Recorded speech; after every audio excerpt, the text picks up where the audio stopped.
I got my copy of Agricola Dulcinaria at the start of the pandemic, and now that restrictions have eased, I finally got my copy to the table. And in this video, I would like to show you how it played.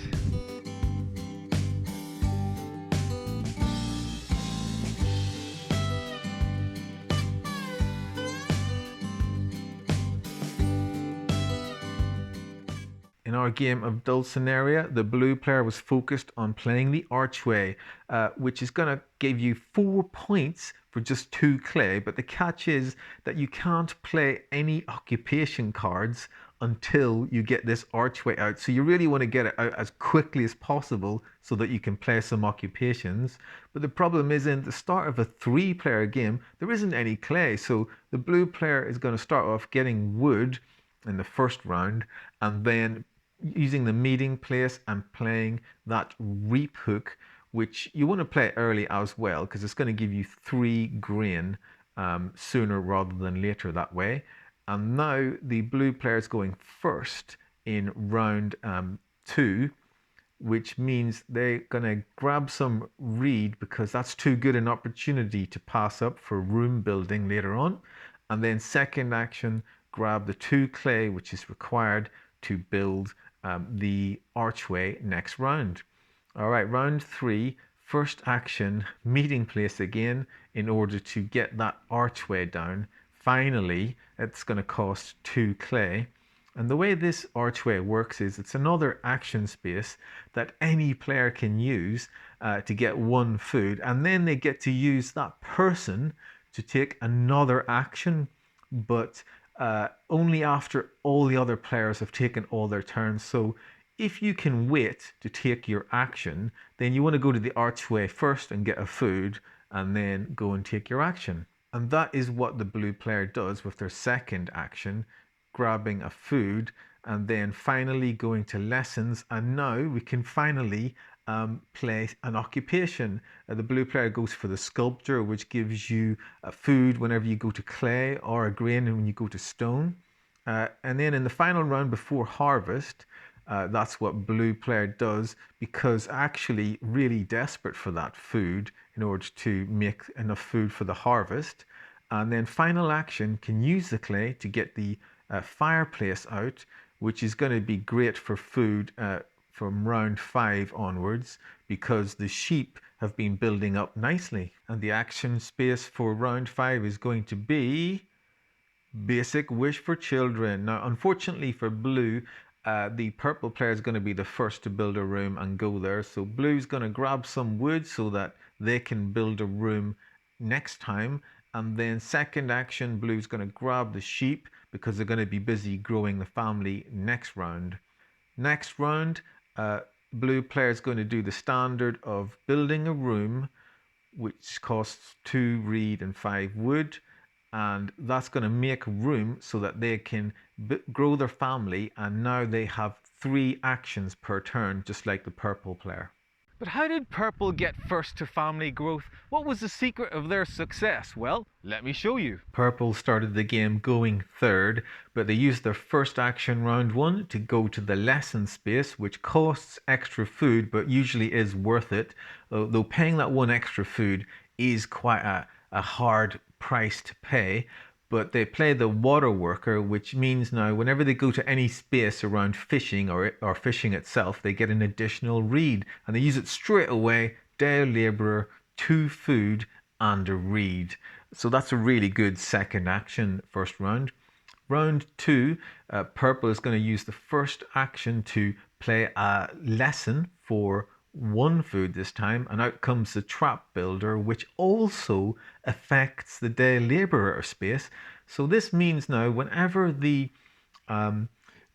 purple player uses the day labourer space, they get 2 food and a reed, and then also get an additional 2 food and a boar. So they've really heavy loaded that day labourer space, and now getting a ton of resources when they go there. Round 3, the purple player is going to get 6 wood. Why on earth didn't white take the 6 wood? You'll find out in a minute. And then second action, 3 clay. So in this round, Purple has used their 2 actions to get 6 wood and 3 clay. Not bad for a day's work. And round 4, last round before harvest, Purple is going to get yet more wood. They already have enough resources to do farm expansion, so they're going to be the first in line for family growth, as we saw last time. Second action, go to the archway. Why not? That really frustrates the blue player. And then go to lessons to get a third occupation out before the first harvest, which is awesome. This is a cool card. You get to burn a stable in order to get lots of goodies, which is really rather nice. And you now know what the round 5 action space turns out to be. Basic wish for children. Thank you very much. So the purple player is going to do first action, build a room so that they have room for family, and also build a stable, which is going to come in handy with that third occupation. Let's get that stable the right way up there. Thank you. That's better. And for the second action, let's go to the archway and get a free food because nobody else can use the basic wish for children spot. So thank you, blue player, for that. Then also get a minor improvement. Look at this pulverizer plow, which allows you to get a plow action whenever you take clay. Amazing. All right, next round. Purple now has 3 actions. First one, refill up on the wood supplies. 4 wood's pretty good. Second action, go to the archway, annoying the blue player again. Third action, meeting place, and here it comes. Minor improvement, witch's dance floor. This card is super powerful. It's basically a fireplace and other things, and it costs nothing. An incredible card. And then final action, move from the archway onto day labor and get all of that food and reed and the boar, which they can now cook in the witch's dance floor. So you can see at this point, purple is totally smashing the start of the game. And purple looks like it's got this game in the bag. But let me show you what I did in the draft and the strategy that I developed while I was stitching together my 7 occupation cards and 7 minor improvements. The first card I chose was Canal Boatman. What's exciting about this is for another action, I could potentially get 3 stone and or a grain and a vegetable, which sounds great to me. The trade teacher is potentially very strong, but only if you have lots of food. Then the hen-packed husband sounded good to me because it could give me more actions, which sounds quite exciting. Then the child ombudsman, I drafted this one in case family growth came out late, and then if I was in a position to use this, it would be a great advantage.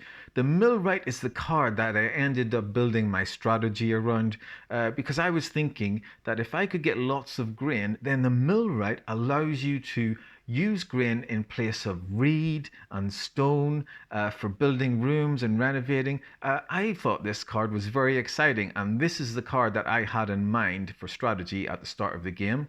Then I drafted the reader, and then I was given the loudmouth. So when I came to drafting the minor improvements, I had grain in mind. So I took the steam plow, which is going to help with plowing fields. The furrows is a sow action. And then again, plowing, the work permit is going to give me an action, which I find exciting. And then the summer house is a bonus point occupation that I ended up aiming for in the end, when I really should have been going for the luxurious hostel, which I was given at the end. But this card would have worked quite well with the millwright when I think about it. Oh, hindsight is a beautiful thing. I was playing white, going second in this game in the first round. And the blue player was focused on the archway, so they left the lessons space open for me, which was nice. So for free, I got to play the Canal Boatman. I wanted to get him out early because I knew I'd want to be going fishing or reed bank early in the game, and he is going to give me a grain and a vegetable for 1 action, and I want grain. So the second action, I'm going to go for farmland and plow a field. In a game of Agricola, first round, you want to avoid those arrow accumulation spaces because they won't have accumulated anything. So early in the game, players tend to go grain, seeds, farmland, lessons, etc. All right, round 2. And So what I'm going to do here is with my first action, I'm going to go for 4 wood. That's because of the minor improvement I'm going to play in a moment. It requires resources.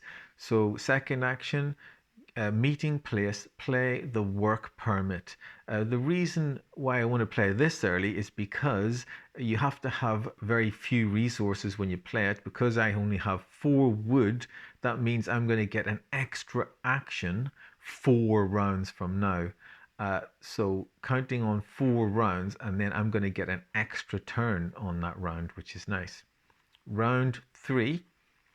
And what I'm going to do here is first action, I'm going to bypass that 6 wood, which sounds ridiculous, but the thing is I need to do the canal boatman with my second action, and my first action I need to do fishing. So I'm going to need that food as well.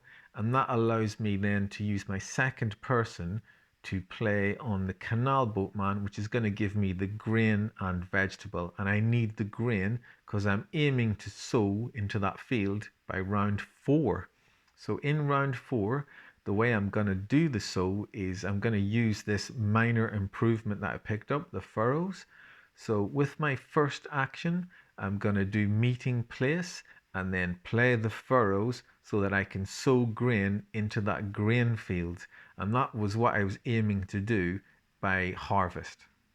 Of course, the reason I was doing this was so that I could now play the millwright and allows me to use grain for resources. But here's where I hit a problem. The canal boatman and the work permit both cost me food to use, and now I found myself with having just 4 food and just enough to feed my family, and I couldn't take the lessons space. And this is where I could tell I had made a mistake. So with my second action, I had to just go for some wood, and I had start player next round, so I could have had 6 wood next round, but I was really under pressure now, and my strategy was beginning to get derailed. Round 5, and it is, of course, basic wish for children. And here now I actually need the reed because of my change of strategy, and annoyingly, I don't have any food at this stage. Otherwise, it would now make sense for me to use the canal boatman for my second action for 3 stone, but instead I have to go to the resource market in order to get a stone and a food. So you can really see my strategy is totally beginning to fall apart. Um, and instead of doing that, I could have used the boatman to get 3 stone, but he costs a food to use, and I didn't have that food. Round 6, and my work permit is going to give me that extra action which I had planned for. So even though I only have 2 rooms, I have 3 actions, same as purple this time. I'm going for 3 clay, and the reason is I'm under massive pressure for food. So I'm going to go major improvement, and now I'm going to use that stone and 3 clay in order to build myself the clay oven. This is a classic strategy in Agricola. You need to realize that these ovens give you a bake bread action when you build them. So a standard thing to do is to get some grain. In this case, I can convert it to 5 food. Get some grain and then build either of the ovens, which will give you the bake bread action for some food. With my third work permit action, I'm going to do lessons. This hen-pecked husband's a good card for me at this stage. It's quite fun. If you are building rooms, you can get your hen-pecked husband to come back from any action space and then take another action with him, unless he's in the meeting place, the pub. You can't get at him there. Of course, what I had wanted to do was to have played the millwright in order to be using grain for resources, but to do that, I really should have forgot about planting and sowing the field round by round 4. I should have left it later and got sown for much more grain. So I've played this strategy wrong. And also, the canal boatman doesn't actually give you more grain, it gives you veg. Maybe there was a way to make this work where I was actually eating the veg instead of the grain, and maybe there was a right way to play those two cards together, but clearly I messed it up. Of course, I went on to really screw my game up, trying to score bonus points off the summer house, which required me to stay in a wooden house, but it gives you bonus points for empty spaces beside the house. But the problem with that is not doing house redevelopment with its major improvements cost me so many points. I was a bit distracted trying to take notes about the game while playing it, and I didn't actually have the agreement of the other players beforehand that I would be doing this, so I was trying to do it discreetly. I would like to have another go at playing a game and recording it like this. If you would be interested in watching that, do let me know and I will make another video, perhaps with one of the other decks. The blue player finished the game having played only one occupation. I guess that's the effect of the archway. But they still scored a decent 43 points. Whereas of course the purple player scored an incredible 56 points, making those brilliant card combos. For example, build a stable and then burn a stable. Also, they scored a decent amount of bonus points from some cool minor improvement cards. That breed registry really is a very useful card to get. Well, thank you for watching this Dulcinaria video, and a big thank you to all the subscribers for the channel. Thank you for all of your support and encouragement, and I will see you in the next video.